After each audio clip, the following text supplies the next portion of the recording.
이래서 이제 회계나 재무가 꼼꼼함이 굉장히 유리한 거. 이거를 이해를 해야지 여러분들이 자소서를 쓸 때나 면접을 가서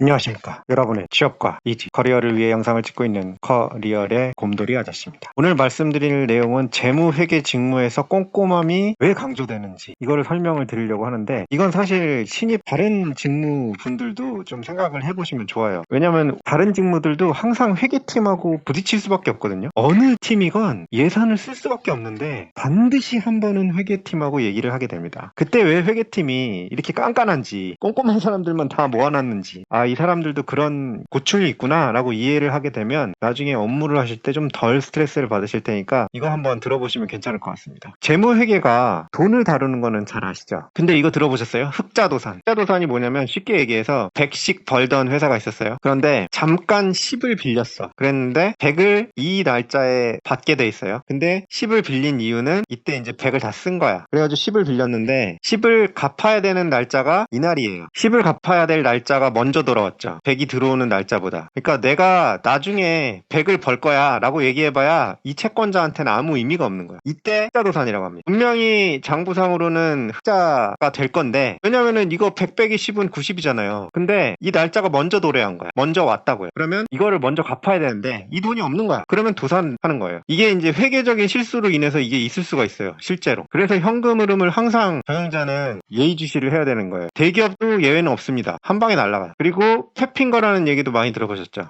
이게 증권사에서 이제 많이 일어나기도 하는데, 사실은 회계 업무 하면은 누구한테나 다 일어날 수 있어요. 제조업을 하는 회사에서도 캐핑거가 일어날 수 있어요. 물론 이렇게까지 일이 커지진 않겠지만, 예를 들면 재무제표를 잘못 작성해서 벌금을 때려 맞는다든지 이런 사고는 충분히 일어날 수 있습니다. 여기에서는 이제 증권사에서 숫자 하나 잘못 입력했다가 460억 손실 나고, 키는 잘못해서 62억 손실 나고, 전산 키를 잘못 입력을 해가지고 400억 손실 나고, 이렇게 손실이 나는 거예요. 일단은 이걸 딱 보면 그래서 꼼꼼함이 중요하겠구나 라고 이해가 되죠. 이것보다도 근본적인 이유가 또 있는데, 우리가 이제 취업이나 이직을 원하는 기업들이 대기업과 이제 중견기업들인데 대부분 주식회사입니다. 주식회사를 쉽게 설명을 드리면, 주식이라는 걸 발행을 해서 다른 사람의 돈을 끌어들이는 회사들이에요. 그러면 다른 사람들의 돈을 끌어들인 대가가 있을 거 아니에요. 그래서 주식회사의 주인은, 예를 들면 삼성전자의 주인은 우리 이 회장님이 아니에요. 아닙니다. 주식회사의 주인은 주주들이에요. 그 주식을 산 주주들이 모두 주인이에요. 이 주주들이, 예를 들면 이재용 회장님이야 계속 숫자들을 보겠지만, 국민연금이라든지 이런 주주들은 매번 그 숫자들을 보고 있을 수는 없을 거 아니에요. 그래서 필요한 게 회계장부, 이런 거를 작성을 하는 겁니다. 그래서 이거를 하는 팀이 회계팀인 거고요. 엄청나게 중요하겠죠. 주인님한테 가계부를 작성을 해서 주기적으로 계속 보고를 해야 되는 그런 거예요. 그리고 이 회계팀에서 예를 들면 숫자를 가지고 장난을 칠 수도 있잖아요. 그러다 보니까 국제회계 기준이라든지 감사라든지 이런 장치들을 다 마련을 해놓는 겁니다. 보통 외부 감사를 많이 쓰죠. 이렇게 해서 숫자들을 좀 더 정확하게 객관적으로 기록을 하게 되고, 요걸 가지고 시장에 정보를 공개를 해서 주식 투자를 다시 받는 거. 이래서 이제 회계나 재무가 꼼꼼함이 굉장히 유리한 거. 이거를 이해를 해야지 여러분들이 자소서를 쓸 때나 면접을 가서 얘네들의 니즈가 뭔지를 이해를 해야지 제대로 얘기를 할 수가 있는 거예요. 그러면은 이 꼼꼼함이 어떻게 해야지 길러지는지. 꼼꼼함은 사실 길러지는 거예요. 이거 드라마 보신 적 있는지 모르겠는데, CU에서 만든 드라마인데, 편의점 고인물, 이거 재밌어요.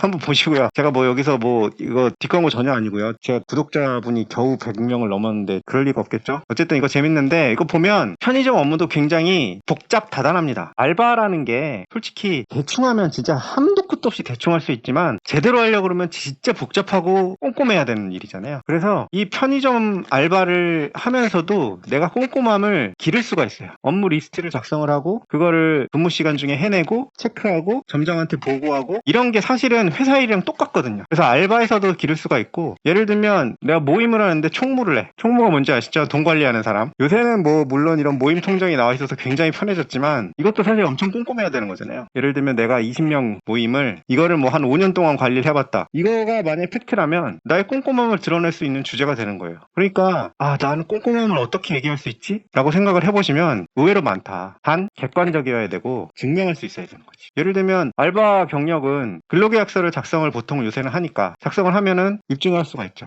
그리고 아니면 내가 알바를 했던 걸 사진을 찍어 놓는다든지 그런 것들을 이용해서 증명할 수 있습니다. 모임을 했던 것도 뭐 모임 사진이라든지 이런 것들로 증명을 할 수가 있어요. 근데 만약에 본인이 꼼꼼하지가 않은데 회계나 재무직무를 한다라고 생각을 하시면 조금 생각을 해보셔야 돼요. 왜냐면 진짜 많이 혼날 수가 있어요. 회계나 재무가 굉장히 중요하기 때문에 회사가 장치들을 많이 마련해 놓는데 보통 그 장치들이 위에서 찍어 누르는 방식의 장치예요. ERP 시스템에서도 알람을 장치를 해놓긴 하는데 저도 ERP를 꽤 많이 써봤지만 생각보다 그렇게 정교하게 나한테 경고해 주진 않습니다. 그러니까 얘가 틀려도 그냥 그게 입력이 돼버려요. 그러면은 이게 팀장님한테 올라간 다음에 깨지게 되거든요. 그러니까 이게 실수가 잦으면 조금 힘들어져요. 그러니까 내가 꼼꼼하지 않다. 그런데 재무랑 회계를 하고 싶다라고 하면 조금 생각을 해보세요. 아니면은 꼼꼼함을 좀 기르려고 노력을 해보시던지. 왜냐면 실수 하나로 회사에다 타격을 줄 수 있는 직접적인 타격을 입힐 수 있는 직무 중에 하나이기 때문에 그 부분에 대해서는 좀 생각을 해보시고 왜냐면 본인이 행복하지 않을 수가 있잖아. 계속 꼼꼼함을 강요하는 조직인데 그게 내가 안 되는데 그거를 막 하려고 그러면은 고통스러우니까 좀 한번 생각을 해보시는 게 좋을 것 같습니다. 오늘 재무회계에서 꼼꼼함이 중요한 이유에 대해서 말씀을 드렸고요. 도움이 되셨다면 구독과 좋아요, 알람 설정 부탁드립니다. 감사합니다.